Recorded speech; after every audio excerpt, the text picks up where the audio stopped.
네, 시장의 흐름을 꿰뚫는 핵심 바로 왜? 라는 질문입니다. 종목에는 이유 없는 상승도 하락도 없습니다. 냉철한 분석과 집요한 질문으로 시장의 본질을 파헤칩니다. 숫자 너머의 진짜 흐름을 지금부터 짚어봅니다. 궁금한 종목 Y, 오늘 함께할 두 분 먼저 소개하겠습니다. 기업공시연구소 변영인 대표, DW 주식클럽 공대원 대표 함께하겠습니다. 어서 오세요. 네, 반갑습니다. 네, 속보 뉴스가 나와가지고 바로 첫 번째 종목 들어가겠습니다. 궁금한 종목 Y, 첫 번째 종목입니다. 네, 포드와의 배터리 계약 해지, LG에너지솔루션 애프터마켓에서 아까 이제 한 4%가량 빠진 모습을 좀 확인해 봤습니다. 여기에 대한 이야기를 좀 나눠봐야 될 것 같습니다.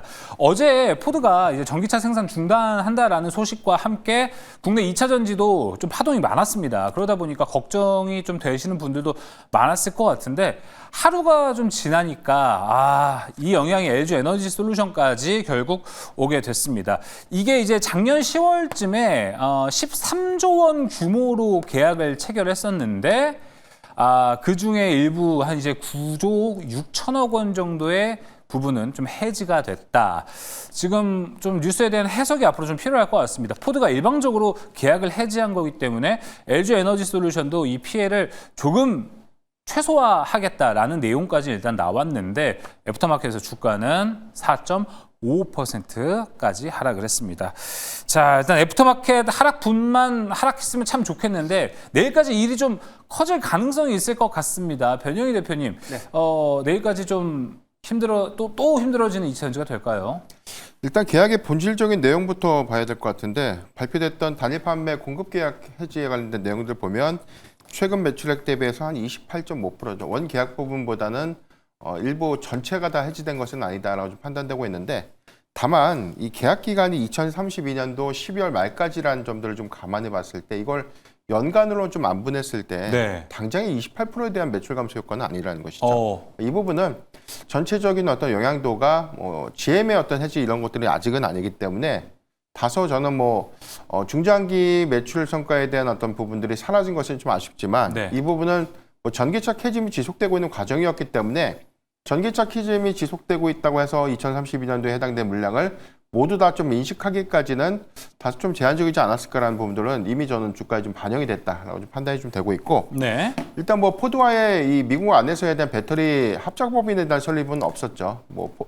일단 GM 같은 경우는 얼티엄 셀지 같은 합작 법인을 좀 설립해서 현재 거기서 배터리를 양산하고 있고 공급까지 좀 이루어지고 있는데 포드의 경우에는 일단 픽업 트럭에 대한 라인업에 좀 국한되고 있다는 점. 그리고 한 가지 더 나온 얘기들 보면 지금 EREV라고 불리우는 주행거리 연장용 차량이죠. 이 부분은 유지를 좀 한다는 내용들이 있습니다. 포드가요. 여기 더해서 ESS에 관련된 매출 부분들이 일부 포드향의 집중도가 있기 때문에 전체적인 어떤 계약 해지는 좀 아니라는 점들을 좀 감안해 봤을 때 향후에 전기차에 대한 어떤 산업 전환 속도가 현재는 좀 지연되거나 다소 좀 늘어지는 어떤 그런 경향이지만 정책적인 어떤 방향성들이 좀 달라지면 언제든지 전기차에 대한 집중도는 전 충분히 좀 올라갈 수 있다는 부분이기 때문에 일단 캐즘과 연장선상에서 좀 놓고 본다면 그 영향은 특수하지는 않다. 다만 단기적인 어떤 수급적인 노이즈가 오늘 애프터마켓에서 나왔다 정도로만 좀 해석하면 좋을 것 같습니다. 일단은 악재이긴 한데 현재 2차 전지가 너무 잘 나가는 상황이고 이익이 반영이 된 거였을 때 이런 계약 해지가 나오면 진짜 크게 더 볼길이 번질 수 있는데 일단 이 계약 도급 시기도 2027년부터라는 부분을 우리가 본다면 그래도 조금 우리가 피해는 생각만큼은 덜 하지 않을까라고 좀 생각이 듭니다. 공대현 대표님께도 여쭤보고 싶은 건 이겁니다. 2차 전지까지 섹터 전체로 불길이 번지는 것 아닐까에 대한 두려움은 좀 있습니다. LNF도 애프터마켓에서 2.54%까지 빠졌고 에코프로도 2%대까지, 에코프로 BM이죠. 2%까지 빠지기도 했습니다. 일단 분위기가 좋진 않네요. 네, 지금 현재까지는 추세적으로도 좀 많이 안 좋은 그런 상황이고 아울러서 이제 AI 버블론까지 겹쳐지면서 설상가상인 것 같습니다.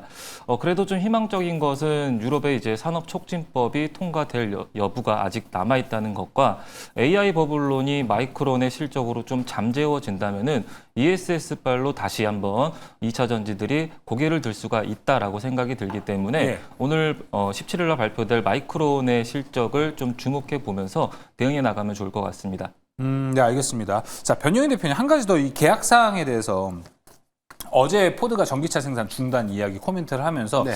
우리 앞으로 좀 하이브리드랑 ESS에 집중을 하겠다라는 이야기를 했습니다. 근데 그 안에서 ESS만 보면은 사실 원래 ESS는 SK온이랑 계약을 했는데 얼마 전에 빠이빠이 했잖아요. 네. 그 틈을 뭐 LG 에너지솔루션한테 이번 일방적 공급 계약은 좀 미안하니까 여지를 좀 주지 않을까 이런 부분도 생각이 듭니다. 근데 여지 관점보다는 ESS의 방향성들은 이 LFP 배터리를 좀 지향을 하고 있죠. 네. 근데 현재 국내 배터리셀 3사 중에서는 LG 에너지솔루션의 LFP 배터리에 대한 이 캐파가 가장 좀 크다는 것이죠. 제일 좋죠. 뭐 삼성 SDI도 후반에서는 우리도 한다라고는 하지만 뭐 최근에 계약 규모를 좀 감안할 때 LFP 부분이 한 2조밖에 안 됩니다. 나머지 계약은 3원계 배터리에서 좀 이루어지고 있는데 비용이 어떤 효율성 관점에서는 LFP의 초기 캐파가 좀 증가되거나 향후에 오히려 좀 확장성들을 좀 고려하면 LG 에너지솔루션이 사실상 좀 대안이 될 수밖에 없기 때문에 포드와의 뭐 완전한 뭐 협업이 끝난 것은 아니다라는 코멘트를 좀 감안해 보면 언제든지 뭐 ESS 부분에 대한 수준은 열어둘 수 있는 어떤 상황이 좀 되지 않을까 판단하고 있습니다. 위기를 기회로 그리고 또 나중에 이 시간이 되면 좀 오히려 좋아라는 걸로 LG 에너지솔루션의 전략을 함께 이야기해 보도록 하겠습니다. 자, 첫 번째 종목 여기서 마무리해 보도록 하겠고요. 다음 종목 가보겠습니다. 삼성전자입니다. 마이크론 실적 발표 앞두고 시원하게 반등을 했습니다. 오늘 하루 종일 올랐던 건 삼성전자하고 그 다음에 오후장에 쫙 올렸던 건 SK 하이닉스였습니다.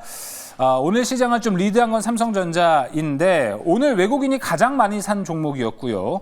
애플, 테슬라, AMD에 이어서 인텔까지 이제 삼성 파운드리 고객사가 될 수 있을 것 같습니다. 삼성전자가 갖고 있던 큰 고민들이 지금 거의 사라지고 있는 분위기입니다. 적자였던 파운드리에서는 이제 엄청난 고객사들을 확보해서 곧이어 이제 마진이 좀 나올 수 있을 것 같고 HBM에 대한 퀄 테스트도 고객사들이 좀 많아지고 있으니까 A직단으로 가다 보니까 3E도 어느 정도 팔릴 것 같고 4로 가면 또 얘기가 달라진다 이런 얘기가 있어가지고 삼성전자 리스크들 내년부터는 거의 고민하지 않아도 될 것 같은데요. 자, 변영인 대표님 결과물이 너무 좋습니다. 올해 이뤄내야 됐던 수건들을 다 이뤄냈기 때문에 진짜 코스피단에서만 아니면은 더 달려갈 수 있는 종목이 될 것 같아요, 이제. 일단 주가는 계속해서 좀 가치를 좀 반영해야 되는 구간이 아닌가라는 생각이 자꾸 드는데 12월 기조에 봤으면 뭐 최근에 뭐 브로드컴의 컨퍼런스 콜 관련된 노이즈, 뭐 오라클의 데이터 센터에 관련된 지연 부분들 이런 것들이 수급적인 좀 노이즈가 좀 됐었고 가장 큰 원인은 좀 외인의 수급 이탈이 좀 되지 않나. 12월 기준에서 보면 한 2조 8천억 정도가 지난주 매수 유입이었는데 뭐 오늘 양거래일간에 대한 매도세가 한 2조 1천억 원 정도 좀 나왔습니다. 그런데 여기서 반도체 빅2의 1조 3천억 원에 대한 매도세가 좀 집중됐다는 점들 좀 감안해 봤을 때는 이 부분이 좀 가장 큰 수급적인 노이즈 내지는 정체 요인이 좀 됐다라고 판단이 좀 되고 있고요. 오늘 증권사 리포트의 업데이트 커버 내용들 좀 보면 일단 저평가에 관련된 키워드가 좀 부각이 됐죠. 이 부분은 2024년 올해 이제 4분기 실적 추정치에 대한 상향 부분, 영업이익 추정치가 뭐 평균적으로는 한 19조 원대 좀 나오고 있고 지금 상단에서는 20조 원대까지에 대한 언급이 있었습니다. 내년도 2026년도의 전체 영업이익 부분들은 일단 반도체 사업 부분, DS 사업 부분 자체로만 상단에서 한 100조 원쯤 넘을 것이다라는 전망이 좀 나오고 있기 때문에 이게 4분기를 좀 기점으로 보서 뭐 영업이익 확장 기조가 좀 명확해진다면 가치를 좀 반영시킬 수 있는 부분들. 특히나 시장에서 우려하고 있는 어떤 저평가 국면들을 크게 해소할 수 있다는 관점에서 저는 뭐 긍정적인 어떤 기대 요인들이 될 수 있지 않을까라고 좀 판단해 보기 때문에 뭐 수급만 좋지 않지 앞으로의 어떤 기대 모멘텀, 뭐 증인 모멘텀이라든가 경쟁력 회복, 기술력의 어떤 부각 부분들 계속해서 재차 좀 주목해봐야 되지 않을까라고 좀 판단하고 있습니다. 네, 진짜 내년 더 기대되는 삼성전자였습니다. 자, 이어서 다음 종목 가보도록 하겠습니다. 다음 종목 공개해 주시죠. 현대위아, 현대차 미국 현지 생산 확대 소식, 현대위아도 급등. 그 소식도 있지만 오늘 이제 CES 2026에 현대위아가 처음으로 참가한다고 합니다. 여기서 이제 자동차 열 관리 시스템과 구동 부품을 선보인다고 하는데 여기에 이제 AI를 곁들였습니다.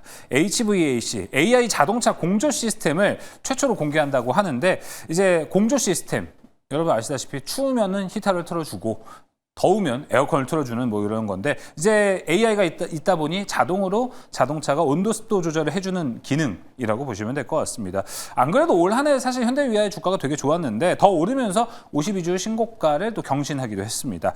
이런 사업 부문도 있고 또 방산 부문도 있기 때문에 워낙 좋은데요. 공대현 대표님, 근데 올 한 해 잘 올라가도 PER, PBR 보니까 이거 아직도 저렴하다라고 좀 생각이 듭니다.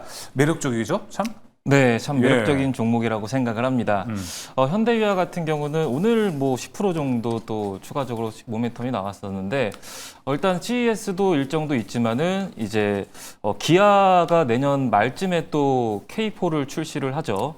출시를 하는데 이 현대위아의 하이브리드 엔진이 곧 양산을 이제 할 예정이라서 그 모멘텀도 추가적으로 곁들여서 주가가 상승했다라고 좀 보여지고 있고 요즘 들어서 테슬라 주가가 뭐 4거래일, 5거래일 정도 올라가고 있는데 그에 힘입어서 뭐 자율주행이라든지 로봇에 이어서 혹은 뭐 우주항공이라든지 그 사업 분야가 동반 이제 테마주들이 좀 오름세가 좀 강하게 올라가고 있는 그런 과정 속에서 현대위아가 오늘 좀 치솟은 것 같고요. 저는 근데 현대위아는 좋게 보긴 하지만은 네. 이왕이면은 좀 눌림 구간에 있는 다른 종목을 좀 소개하려고 가져왔는데요. 뭐가 좋을까요? HL 만도입니다. 오. HL 만도도 12월 8일까지는 고공행진을 그리다가 지금 현재 한 10거래일 정도 눌림 구간에 있죠. 이 종목 역시 자동차 자율주행 관련주, 최근에는 뭐 신규 이제 액추에이터도 사업을 진출해서 CES 2026에 참가해서 로봇이라든지 모빌리티를 좀 공개할 예정이거든요. 그 기대감 때문에 재차 반등을 좀 노려볼 수가 있겠다라고 생각하고 있고 목표가는 전고점 부근이 6만 원 제안해 드리도록 하겠고 손절가는 전저점 부근이 5만 원 제안해 드리도록 하겠습니다. 네, 다른 대안은 HM만도 어떨까? 목표가 6만 원까지 바라보고 있습니다. 자, 여기 종목 마무리하고요. 다음 종목 가보도록 하겠습니다. 궁금한 종목 Y, 다음 종목은요. 두산 에너빌리티입니다. 가스터빈 수주의 주가가 시큰둥했죠, 오늘. 미국 빅테크. 저 가스터빈 수주가 테슬라라는 이야기가 현재 나오고 있습니다. 근데 이제 주가에서는 좀 세론이 나온 것 같다. 투자 경고 종목 때문이라는 이유를 안 붙일 수가 없을 것 같습니다. SMR도 좋지만 요즘 이제 가스터빈에서 확실한 기술력을 좀 입증해내고 있는 모습이라서 내년 실적 진짜 좀 기대가 될 것 같습니다. 두산 에너빌리티. 변영희 대표님, 주가는 오히려 하락을 했습니다. 이거 오히려 좋다는 평가도 될 것 같습니다. 신규 매수를 한다면. 네. 일단 결론적으로 보면 이번에 가스터빈 매출 굉장히 큰 의미를 좀 둬야 될 것 같아요. 그쵸. 상반기까지만 해도 뭐 수주한거 내역 보면 1조 3천억, 1조 5천억이 좀 채 안 됐는데 16조 8천억이라는 이 총 패키지에 대한 어떤 턴키 계약, 이게 또 장기 계약이 아닙니다. 뭐 향후 3년 안에 다 인식될 수 있는 계약이기 때문에 이게 실적으로 좀 인식된다면 내년도에 원전 수주를 좀 논의를 하더라도 굉장히 큰 폭의 이익 기여 내지는 뭐 실적 기여의 관점에서는 뭐 긍정적인 기대 요인들이 좀 될 수 있지 않을까라고 좀 예상이 좀 되고 있고요. 다만 앵커님께서 좀 말씀하셨던 것처럼 최근에 대형주 중심에서는 이 투자 경고 종목으로 좀 지정이 되면 이게 일시적인 어떤 조정보다는 수급 조정의 영향이 가장 크게 좀 반영이 되는 것 같습니다. 특히나 SK하이닉스에 대한 사례를 좀 보더라도 맞아요. 이 부분은 형식적인 요건 때문에 좀 지정이 된 건데 1년 전 주가 대비해서 200%가 상승했다고 해서 지정이 좀 된다면 물론 이 부분에 대한 제도 개선에 대한 어떤 메시지가 좀 나오곤 있지만 전체적으로는 이게 수급의 어떤 조정의 빌미가 좀 됐다는 점을 좀 감안해 볼 때 오히려 해당되는 어떤 방향성들이 좀 명확해진 점들을 좀 보면 뭐 오늘 같은 조정들은 충분히 매수의 기회를 좀 활용해 볼 수 있겠다라고 판단해 보십니다. 요즘 종목들 투자 경고가 들어온 몇몇 개의 종목들을 살펴보면은 오히려 공격적인 수급이 못 들어오고 있는 상태이기 때문에 이런 호재에도 주가가 안 움직인다. 오히려 좀 매수의 찬스로도 우리가 좀 삼아볼 수 있는 시간이지 않을까 좀 생각이 듭니다. 네, 오늘 궁금한 종목 Y는 여기서 마무리하도록 하겠습니다. 공대현 대표, 변영인 대표 함께했습니다. 오늘 말씀 고맙습니다.